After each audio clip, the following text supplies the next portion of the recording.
ఫ్లఫీని తెచ్చుకొని 2 ఇయర్స్ అయితే అవుతుంది. 2 ఇయర్స్ నుంచి అంటే లాస్ట్ 6 months నుంచి అయితే అది బాగా ఇచ్చింగ్ చేస్తుంది. చెప్పినాను కదా లాస్ట్ వీడియోస్లో, ఇట్లా ఈ ప్రాబ్లం వల్ల ఇట్లా ఇచ్చింగ్ చేస్తుంది అని చెప్పేసి. కానీ ఈ 6 monthsలో మా ఫ్లఫీని ఒక్కనాడు కూడా మా ఇంట్లో ఒక్క మాట కూడా అనలేదు. ఇచ్చింగ్ చేస్తుంది, ఇట్లా ఎయిర్ ఫాల్ అవుతుంది అండ్ దానివల్ల ఇన్ఫెక్షన్స్ ఏమైనా మనుషులకు వస్తాయి అని చెప్పేసి, ఇట్లా మా ఇంట్లో ఏమన్నా ఎలర్జీ ఇంకెవరికైనా వస్తుందని చెప్పేసి ఒక్కసారి కూడా దూరం పెట్టలేదు మా ఫ్లఫీని. ఎందుకంటే మా ఫ్లఫీ అంటే అంత ఇష్టం మా వాళ్ళకు. ఒక్కరోజు 2 రోజులు, ఒక వారము, నెల అంటే ఓకే, కానీ 6 months నుంచి అది చాలా బాధపడుతుంది. ఆ బాధను చూసి మా వాళ్ళు కూడా చాలా బాధపడుతారు. మా ఇంట్లో వాళ్ళు ఇంకా హాస్పిటల్ తీసుకోకపోతే, ఒకవేళ నా తన డబ్బులు లేకపోయినా కూడా మా ఇంట్లో డబ్బులు ఇచ్చి మరి దాన్ని హాస్పిటల్ చూపించమన్నంత కేర్ తీసుకుంటారు. అంత ఇష్టం మా ఫ్లఫీ అని అంటే. ఏనాడు కూడా పక్కకు పెట్టలేదు మేము దాన్ని.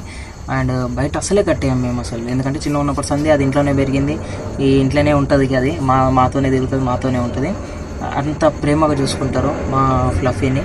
అండ్